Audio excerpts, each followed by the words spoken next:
Hello, everyone. Dr. Mad here. Let's get mad about the Christmas Carol. So, we are reading through Stave 3, and in the last video,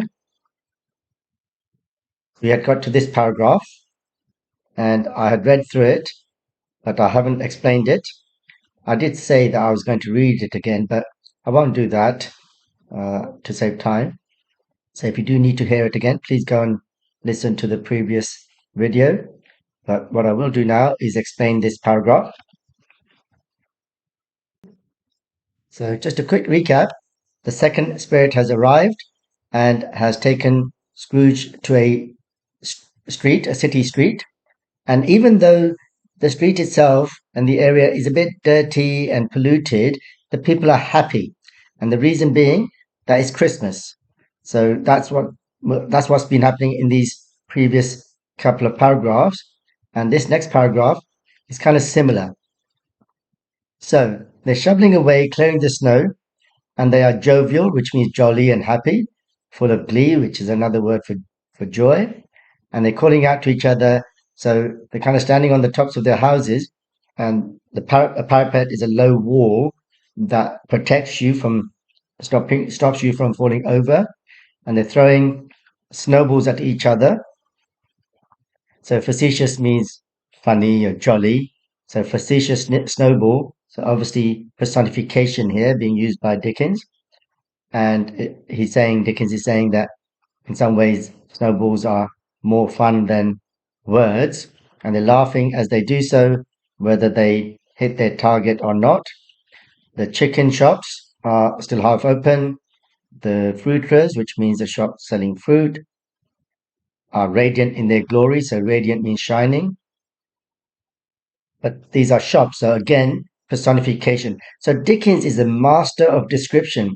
In your GCSE language paper, the other paper, I mean, this unit is obviously about English literature, but in your language paper, you have to do descriptive writing, creative writing. So Dickens is a very good example to learn from for your language paper as well. So these paragraphs here would be very good examples to learn from in how to do descriptive writing. And then it says these chestnuts, so pot-bellied chestnuts or baskets of chestnuts, shaped like the waistcoats of jolly old gentlemen. Lolling, so lol doesn't mean laugh out loud, it means to kind of stand or sit around in a relaxed manner at the door. So it's talking about the chestnuts. And then the chestnuts are tumbling out into the street. So now be careful, because of this simile here, you might think it's the gentleman tumbling out into the street. It's not, it's the chestnuts, okay? So it's personification. Apoplectic means to have a fit. Opulence means wealth or richness. So again, it's just talking about the chestnuts. Red, brown-faced, girth means like around your waist. Spanish onions, so Spanish onions are big yellow onions, and they are shining like Spanish friars. So a simile, and the reason why he compares the onions to Spanish friars, I mean, nowadays might be considered a bit racist, but apparently it's a reference to a play called The Spanish Friar, and there was a belief in those days that Spanish friars, so these are like religious people, they were getting fat on the donations that they were getting. So there's a bit of corruption going on. Anyway, so these onions are winking. So again, it's not the friars winking, it's the onions winking. So this personification is being continued by Dickens. So it's a masterful description, this paragraph and the previous paragraphs. So the onions are winking. Wanton means abandoned, slyness at the girls as they went by. And the girls, now this time, it is the girls glancing demurely, means shyly at the hung up mistletoe. So pears and apples in pyramids, there's grapes, and shopkeeper's benevolence means kindness or generosity. So Dickens is saying that the shopkeepers, in their kindness, have hung up So conspicuous means easily visible. Have hung up these grapes so that people's mouths might water gratis. So gratis means for free. But I mean, obviously Dickens is being funny here, but you might think, well, actually, it's not a very nice thing to make somebody's mouth water if they can't actually eat the grapes. But anyway, he's just being funny here. Filberts is another word is hazelnuts, so mossy and brown. Recalling here, basically what Dickens is saying is that all of this stuff, especially the hazelnuts, is making people think about. So fragrance means a nice smell, nice smelling old walks among the woods. Okay, and walking through withered leaves, so dried yellow leaves. So in other words, autumn leaves. So walking through autumn leaves in the woods. So all these sights of fruits and so on, and the nuts are reminding the people who are walking by, maybe about walks in the wood. So these are apples. Fat and swarthy means dark. So again, personification and contrasting. Setting off means contrasting with the yellow of the oranges and lemons. Okay, and he's saying that the apples are begging. So entreating and beseeching are synonyms for begging to be carried home in paper bags. So obviously, this is personification again. Yeah, the apples are begging to be taken home, to be bought and taken home, to be eaten after dinner. And then there's gold and silver fish in a bowl.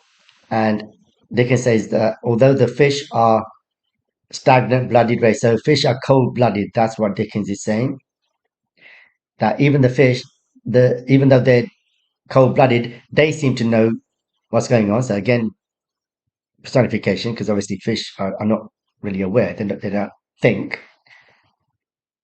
And so as these fish are going around in their bowls, they too are very, very excited. I mean, passionless excitement is a bit of an oxymoron here, but what Dickens means by passionless is to do with the fact that the fish are cold blooded. So you don't need to worry too much if you don't understand these paragraphs. The point is the rich description to appreciate his mastery of description, and the point being that the air of jollity is because of Christmas. Okay, let's have a look at the next paragraph. The grocers, oh, the grocers, nearly closed, with perhaps two shutters down or one, but through those gaps such glimpses. It was not alone that the scales descending on the counter made a merry sound, or that the twine and roller parted company so briskly, or that the canisters were rattled up and down like juggling tricks, or even that the blended scents of tea and coffee were so grateful to the nose, or even that the raisins were so plentiful and rare, the almonds so extremely white, the sticks of cinnamon so long and straight, the other spices so delicious, the candied fruits so caked and spotted with molten sugar as to make the coldest lookers on feel faint and subsequently bilious. Nor was it that the figs were moist and pulpy, or that the French plums blushed in modest tartness from their highly decorated boxes, or that everything was good to eat, and in its Christmas dress. But the customers were all so hurried and so eager in the hopeful promise of the day that they tumbled up against each other at the door, crashing their wicker baskets wildly, and left their purchases upon the counter, and came running back to fetch them, and committed hundreds of the like mistakes in the best humour possible, while the grocer and his people were so frank and fresh that the polished hearts with which they fastened their aprons behind might have been their own, worn outside for general inspection and for Christmas doors to peck at if they chose. Okay, so now he describes the grocers, so that's where the vegetables and so on are. So they're nearly closed, but through those gaps between the shutters, people can see things. And the grocer's shops are also very jolly, and they're jolly for all kinds of reasons. For example, the fact that the scales, which in those days would have been manual, made a sound when the grocer was weighing things up. And twine and roller, so this is string, so they would wrap parcels with string.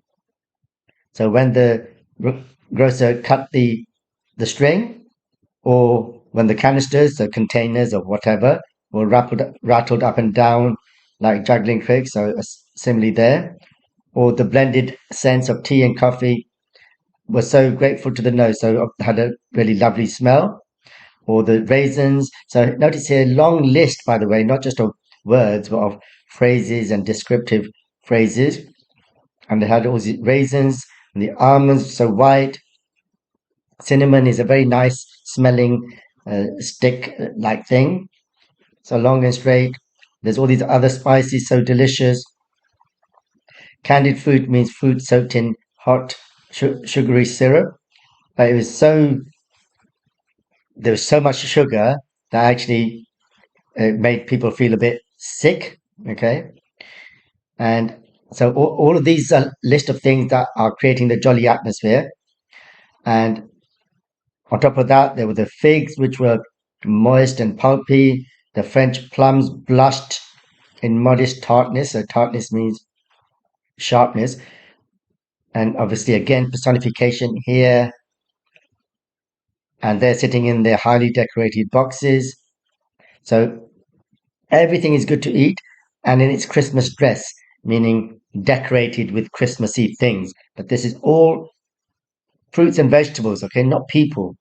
This is a lot of personification going on here with Dickens or by Dickens. But the customers were also obviously in a hurry. Even nowadays, that's true, isn't it? At Christmas time, the shops are so busy. The hopeful promise of the day. Well, the reason why there's promise in the air is because of Christmas Day, and they kind of all the people, the shoppers are tumbling up against each other at the door, and they're crashing their wicker baskets. So wicker is a material made from various kinds of plants, and they would leave the things that they bought on the counter and go back for it. So, can you see has masterfully created this jolly, busy scene with all this description, and the shoppers make little mistakes, but everybody remains in good humor. And then the grocer and the assistants, they are also serving with polished hearts, in other words, with happy hearts. And when they tie their aprons behind them, it's as though they're wearing their hearts on their chest for everybody to look at. And for so doors are jackdaws, small black colored birds to look at.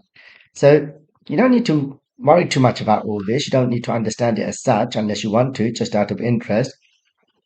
But just appreciate Dickens' mastery of descriptive writing. Okay, but soon the steeples called good people all to church and chapel, and away they came, flocking through the streets in their best clothes and with their gayest faces. And at the same time, there emerged from scores of by streets, lanes, and nameless turnings innumerable people carrying their dinners to the bakers' shops.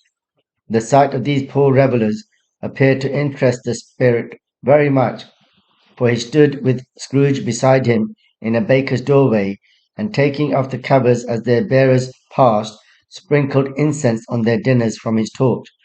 And it was a very uncommon kind of torch, for once or twice, when there were angry words between some dinner carriers who had jostled each other, he shed a few drops of water on them from it, and their good humour was restored directly, for they said it was a shame to quarrel upon Christmas Day. And so it was. God love it. So it was. Okay, but then now the time comes to go to church. So steeples are the pointy bits at the top of a church. So church and chapel. So chapel is a small church. And so the people start to go into church, flocking through the streets, so wearing their best clothes. So gayest means happiest, happy. Gay means happy in those days. And also, at the same time, loads of people come from side streets and they're carrying their dinners to the baker's shop. So this line here is a bit confusing if you don't know what's going on. So basically, what they're doing is they're taking their dinners to the baker's shops to be heated because a lot of people couldn't afford ovens, for example. So they would use the residual, the leftover heat or whatever from the baker's shops to heat their dinner. So this is a piece of contextual knowledge that you can write about depending on the question, which gets higher marks. And then revelers mean people who celebrate. And these people seem to interest the spirit very much because he stood by the doorway along with Scrooge, the baker's doorway. And as the people passed, obviously supernaturally, they wouldn't know that he was doing this. He would take their covers off and he would sprinkle incense on their dinners from his torch. So incense is a nice smelling material. And it was a very strange torch for when people did argue a little bit, like if they bumped up against each other, he shed a few drops of water on them and they became friendly again. So the torch is unusual. It doesn't just give light, it's got this water as well, this supernatural holy water, whatever you want to call it. And they would stop arguing. So quarrel means to argue. And so it was. And so it was. So repetition being used by Dickens here. In time, the bells ceased, and the bakers were shut up, and yet there was a genial shadowing forth of all these dinners and the progress of their cooking in the thawed blotch of wet above each baker's oven, where the pavement smoked as if its stones were cooking too. And then so the church bells stopped ringing, the bakers shut the shops, and everybody goes home. So genial means jolly, happy. But it's as though they leave behind a shadow, like a memory of the people and the dinners in the so above the oven. So the people would bring their dinner and put it above the oven. So they're not actually using the oven; they're using the leftover heat to heat their dinners. And obviously, as it melts, as it warms up, it leaves a bit of water there. And then also, it's as though the pavements outside are smoking, as if the stones are cooking too. So obviously, similes going on here, but this is possibly the fact that the steam is coming out of the bakers. Is there a peculiar flavour in what you sprinkle from your torch? Asked Scrooge. There is, my own. Would it apply to any kind of dinner on this day? Asked Scrooge. To any kindly given, to a poor one most. Why to a poor one most? Asked Scrooge. Because it needs it most. Spirit, said Scrooge after a moment's thought, I wonder you, of all the beings in the many worlds about us, should desire to cramp these people's opportunities of innocent enjoyment. I, cried the spirit, you would deprive them of their means of dining every seventh day, often the only day on which they can be said to dine at all, said Scrooge, wouldn't you? I, cried the spirit, you seek to close these places on the seventh day, said Scrooge, and it comes to the same thing. I seek, exclaimed the spirit. Forgive me if I am wrong. It has been done in your name, or at least in that of your family, said Scrooge. There are some upon this earth of yours, returned the spirit, who lay claim to know us, and who do their deeds of passion, pride, ill will, hatred, envy, bigotry, and selfishness in our name, who are as strange to us and all our kith and kin as if they had never lived. Remember that, and charge their doings on themselves, not us. Okay, so I've read through quite a bit there because most of it was fairly straightforward. But let's just pause here, go back, and just make sure that we understand what's going on. So let's just go back. So this sentence here is fairly straightforward. And So this is fairly straightforward, right? He's just asking about the flavor, and Scrooge is asking, does it apply to everyone? And the ghost says yes, especially the poor, because they need it the most. And then, right, so this is bit here is a bit more important. So he's saying, oh, why do you want to ruin their enjoyment? Okay. And initially the spirit doesn't know or pretends not to know what he's talking about. And then Scrooge says, oh, you want to close these shops on a Sunday. So back then, shops were open 7 days a week or 6.5 days a week. So half day on a Sunday. But religious people wanted to close the shops completely on a Sunday, so no half day. And that was okay for rich middle class people, but for working people who basically worked at least 6 days and possibly seven, it would make life difficult for them. So Scrooge is saying, why do you want to close the shops down for on a Sunday, which is going to affect the poor people the most, right? Even though the ghost is claiming to help the poor people the most. And so yeah, so he's saying, oh, you want to close it down? And the spirit kind of just echoes back. And then Scrooge says, okay, forgive me if I'm wrong. And the spirit says, look, so obviously Scrooge is assuming that the spirit is a representative from God or whatever, heaven, which is a reasonable assumption. But then the spirit says, look, people, and he's probably referring to religious people who are maybe not as religious as they think they are, right? So he's saying, oh, they claim to know us, to claim to know angels and God and so on. And they do all these terrible bad things. So hopefully you understand all these words. So envy is like jealousy, bigotry is when you are stubborn and prejudiced in your belief and you don't kind of listen to other people's ideas and beliefs. And so, and he's saying that, oh, those people, they claim to act as Christians or on the part of God or whatever, but actually they are completely strange to us. They are not speaking on behalf of God or Jesus Christ or whatever. Okay. And he's saying, blame those people for their bad deeds and bad thoughts. Don't blame us. Don't blame the Spirit or Jesus or God.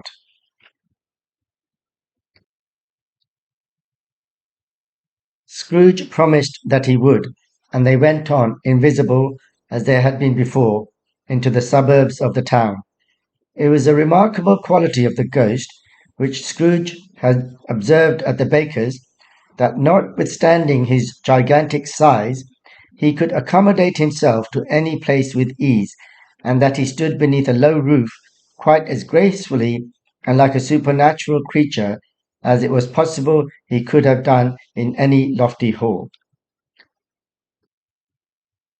Okay, so this is fairly straightforward. So Scrooge promises that he will, and they carry on, and they are invisible, nobody can see them. So suburbs means the outer parts of a town, and Scrooge notices that even though the ghost looks huge, so notwithstanding means even so, or even though in this case, it can kind of fit itself to any size, even if it's a low roof or a lofty hall. So lofty means high.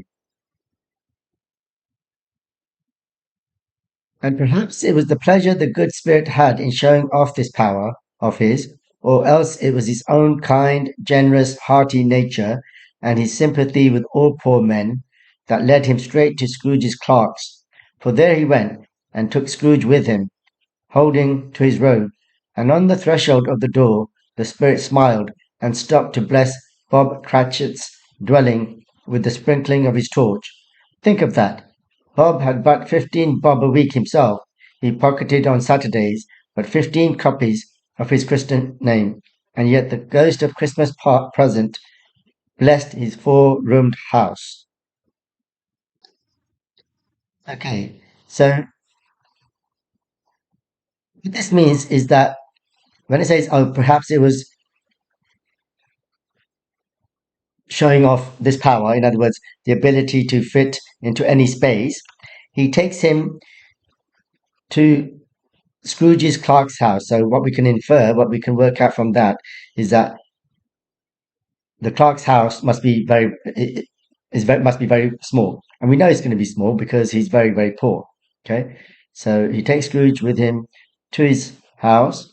So threshold means the entrance. And there they stop, and the spirit kind of sprinkles water. So sprinkle means to give a few drops or something to and blesses Bob Cratchit's house. So Bob Cratchit is the clerk. Think of that.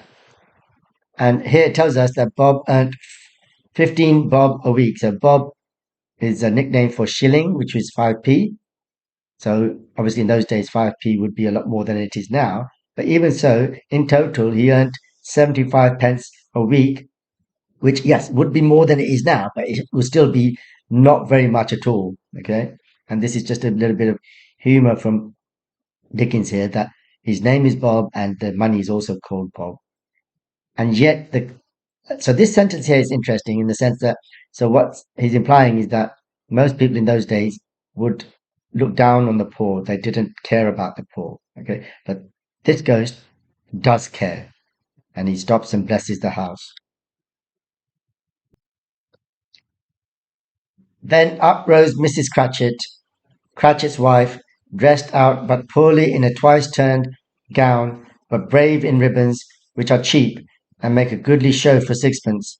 And she laid the cloth, assisted by Belinda Cratchit, second of her daughters, also brave in ribbons, while Master Peter Cratchit plunged a fork into the saucepan of potatoes, and getting the corners of his monstrous shirt collar, Bob's private property, conferred upon his son and heir in honour of the day, into his mouth, rejoiced to find himself so gallantly attired, and yearned to show his linen in the fashionable parks. And now two smaller Cratchits, boy and girl, came tearing in, screaming that outside the baker's they had smelt the goose and known it for their own, and basking in luxurious thoughts of sage and onion, these young Cratchits danced around about the table and exalted Master Peter Cratchit to the skies, while he, not proud, although his collars nearly choked him, blew the fire until the slow potatoes bubbling up knocked loudly at the saucepan lid to be let out and peeled. Okay, so again, what I'm going to do here is I'm going to stop the video. I'm not going to explain this paragraph until the next video. Okay, so instead I'll just jump to this slide here. So please, as always, if you find this video useful, please subscribe and tell all your friends. And I'll see you in the next video where I will explain the paragraph we just read and then carry on with the rest of Stave 3.